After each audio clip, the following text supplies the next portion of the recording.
Hello and welcome to another edition of El Segundo magazine. I'm Catherine Chen. With the El Segundo Art Walk in its second year, the city is experiencing a new kind of energy. Reporter Michelle Mizell Archer explains.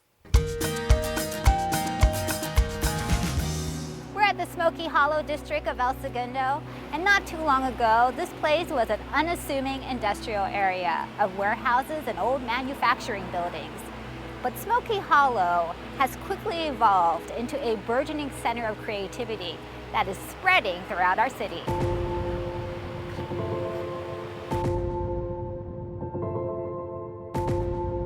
The small sprinkle of art throughout Smoky Hollow is a sign of what's coming. I think it's happening and you don't even know it's happening. It's kind of fun. In its faded past, Smoky Hollow was a place where the billows of steam from the Standard Oil refinery once settled, hence the name. Chevron now owns the refinery, and the smoke has long ago cleared, leaving a blank canvas for creative people. So what's happening is a major shift from humdrum to hip. I personally think that El Segundo has kind of been known as a tight-knit community that's kind of older demographic. To get the quote hipsters or the creative types, it's got to be a secret that nobody kind of knows about, and you have to build it as an attraction, and art attracts people. Danny Brubaker got in on that secret 5 years ago. She opened Smoky Hollow Studios, a photography and event space. Back then, Smoky Hollow was only on the verge of a transformation.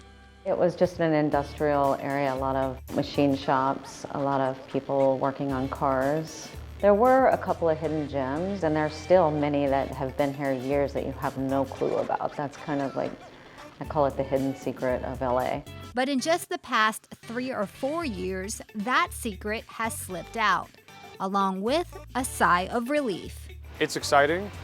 Refreshing. We've been doing what we do for 10 years, building bikes. My girlfriend's an artist, so we've always been an art gallery at the same time, hidden away in an industrial warehouse district. Now that the artistic sort of vibe is starting to come to the surface in El Segundo, the neighborhood is kind of pulling together to appreciate what we've always done. Then, about 2 years ago, Holly Socrates opened up her gallery on the corner of Franklin Avenue and Main Street and started talking to her neighbors. I realized that there were a lot of creative spaces that were occupying these warehouses, and the inside of these warehouses were beyond what you would ever expect, just looking from the outside. It wasn't long before the idea of an art walk was born, and it didn't take much to get the support of the city and local businesses. Everybody, 100% was like, yeah, perfect timing. So I'm not sure what I stumbled across, but everybody was ready for it and on board. Organized by a small committee of local artists and business owners, the El Segundo Art Walk happens every third Thursday during the summer. It is an open house, studio-style visit art walk. So along with having these amazing fine artists come into our city and show their work, the venues that they're showing their work in are amazing as well. So you get this sort of sophisticated sneak peek into these warehouse spaces that are normally open to the public. Last year, the El Segundo Art Walk made its debut to a crowd of only about 400. The second time, in July of last year, we had 800, and then in August it doubled from that. So it really just exploded simply by word of mouth. This year, the Art Walk has more than 30 local businesses showcasing more than 50 artists. There's no doubt that Smoky Hollow's creative scene has spread beyond its borders. I think it just trickles down. I think there's just such an authentic enthusiasm about the art walk. I think it's just contagious. A wide variety of locations have caught on. Obvious places such as the El Segundo Museum of Art, and the not so obvious, such as the library, that recently featured world-renowned sculptor Eugene Daub. This is kind of interesting. Here I am back where it all started, at the library.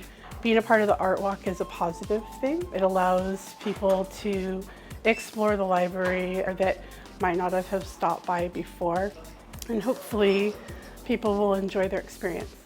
El Segundo Art Walk Committee members say that the event, along with the city's tilt towards something more trendy, is good for business.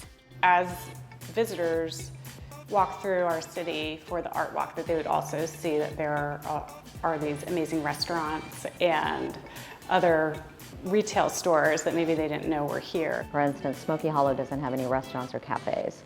So to have food trucks down there is brilliant. You know, and we make sure that we don't have any food that's competing with Main Street, because we want the people that are walking to go hang out, go have a beer, go have go eat on Main Street to support those businesses. I think it's just brought people that normally wouldn't come to El Segundo, for sure. Business owners are adjusting to the new demographic. Moto Art, a company that crafts commercial and military airplane parts into high-end furniture, is one example. What we started doing about a year ago, which has been a lot of fun, is we started doing private events. Our place, through the 16 years that we've been doing business, looks kind of like a museum now. We have all these old airplanes hanging from the ceiling. So when we're here, this is really what we're kind of soliciting is, hey, look, we're not going to sell you a $50,000 desk, but come have a party here because we love having the events here.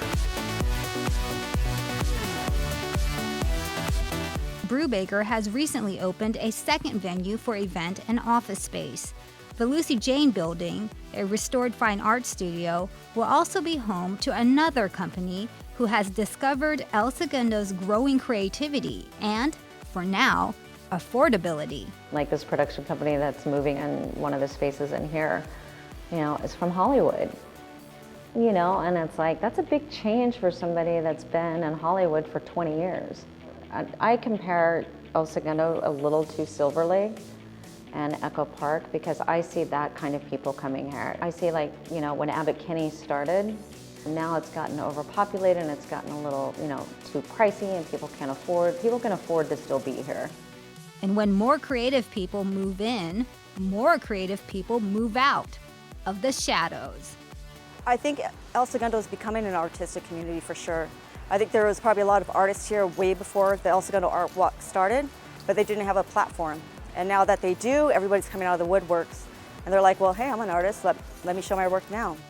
And people are liking what they see. I think it's really cool because I don't think many people know about El Segundo or about kind of the vibe that is going on. And I do think that there's fresh air coming, a lot of new little galleries and things happening. So I really like it. I think it gives a really good exposure to the neighborhood. But even if some people don't like what's happening in El Segundo, well, it's changing, and I don't think there's anything that anybody can do about it. It's changing. Because when creative types start to go into an area, you can't stop them. For El Segundo TV, I'm Michelle Mizell Archer.